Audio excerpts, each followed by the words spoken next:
avec la pince Craig. Voilà.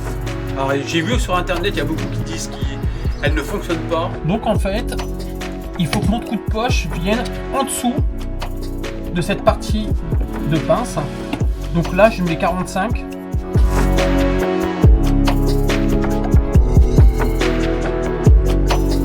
Oh là, elles sont belles ces petites maisons.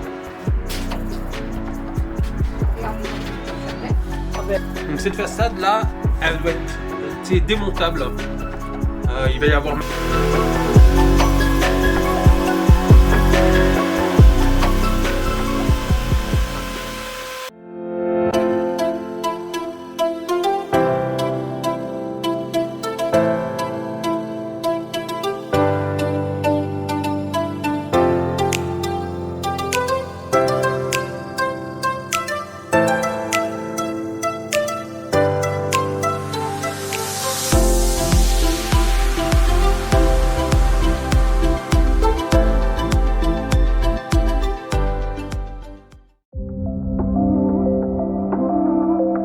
Après avoir découpé les planches selon les plans que j'ai dessinés avec SketchUp, je passe à l'étape suivante, la préparation des bandes de champ.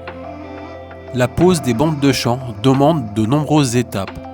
Découpe, double encollage, ajustement à la fleureuse, puis enfin ponçage au papier de verre. C'est une étape minutieuse mais essentielle pour obtenir un rendu propre et esthétique. C'est un sacré travail. Je vais faire l'assemblage du caisson et de l'étagère qui se trouve dessus et de son entourage. Alors c'est beaucoup plus simple si on laisse les bois avec les champs libres. Moi personnellement, j'aime pas. Ce champ là qui se voit et ce champ là. Donc j'ai ma petite bande de champ pour le côté. Voilà. Et maintenant, pour faire attention de ne pas trop poncer et pas déformer la ligne de côte parquet droite, il faut absolument le lisser, que ça soit parfait. Les bandes, c'est le moins de défaut sur la bande de champ sur le coup. Je vais traiter au rubio mes bois.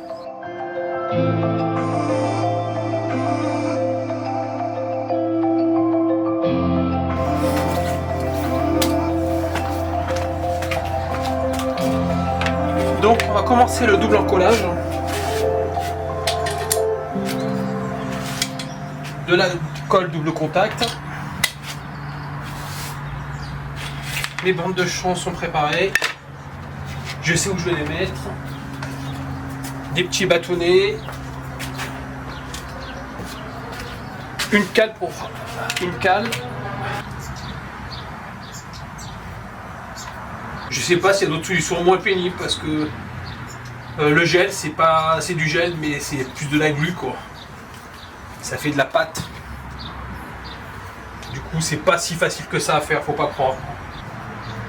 Alors la colle qu'il peut y avoir sur le bois, c'est pas très grave puisque la colle double contact elle ne fonctionne qu'avec un double contact. On n'a quand même pas envie de badigeonner quand même son bois quoi.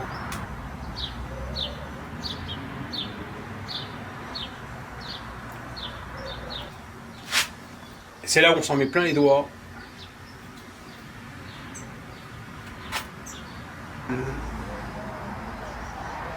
La colle elle sèche très vite. Hein. Voilà.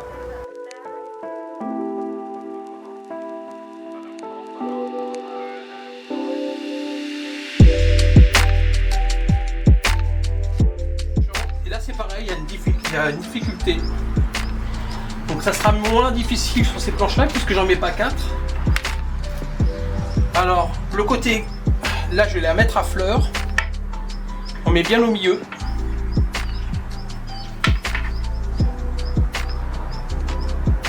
On met bien au milieu. Là je fais attention à la pose. Là j'ai encore quelques secondes pour agir. Ok, là c'est ok. Et là maintenant, je viens presser. Alors surtout quand on presse, faire attention parce que sinon on peut raccourcir un côté. Si là je l'ai mis à fleur, et en pressant, ça va pousser la bande et je vais me retrouver après avec la bande trop courte. Donc il faut faire super attention.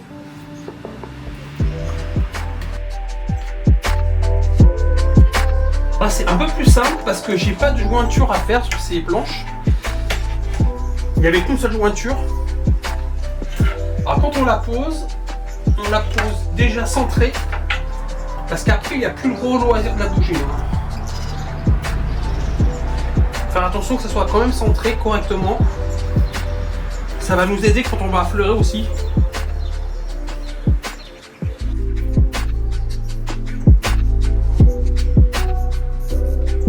De passer la fleureuse pour couper les bandes de champ à ras. Donc c'est assez simple. Il y a une bague avec un roulement.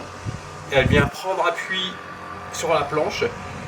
Et la fraise tourne et coupe à fleur la bande de champ.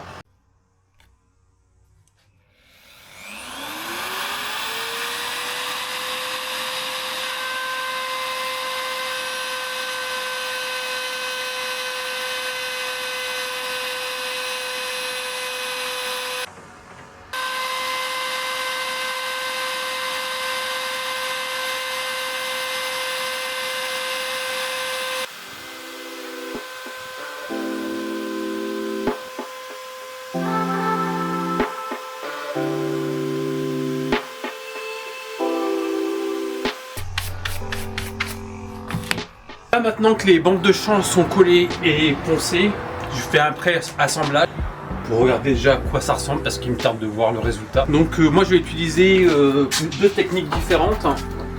La technique du lamello, je vais utiliser la technique des trous de poche, donc des vis Craig. Donc ça, c'est cette façade là, c'est celle-ci, l'accès ne pourra pas se faire par le dessus, donc l'accès éventuel peut.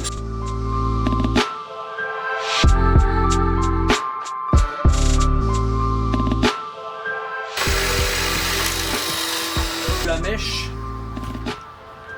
donc je l'ai mis sur la position que je pensais adéquate pour 16 mm avec un pas grossier, et du coup j'ai fait mon test et heureusement, parce que sur mon premier essai le bois, la vis était trop profonde et ça avait traversé à un demi-millimètre pour verrouiller des pièces de bois avec les angles.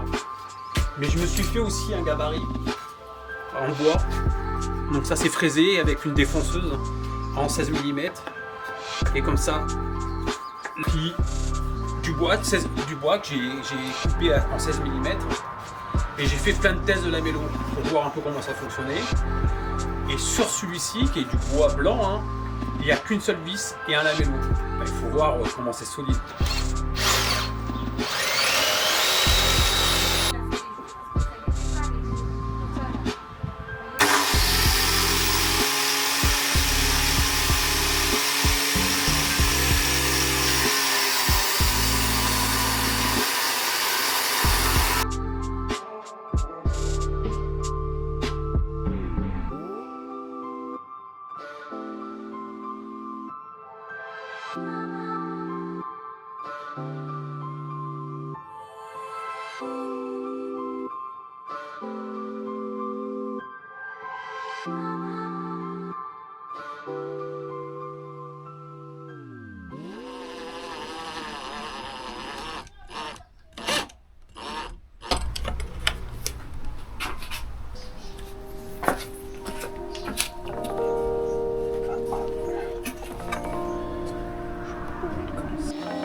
La semaine prochaine, je poursuis le chantier du fourgon avec la menuiserie.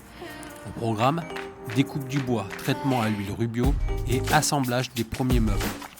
Pas d'image pour cette étape car je vais basculer sur un autre disque dur avant de reprendre le tournage.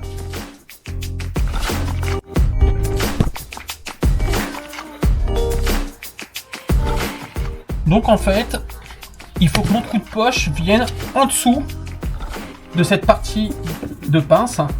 Donc là je mets 45 mm. Donc en mettant 45 mm, je ne serai pas gêné.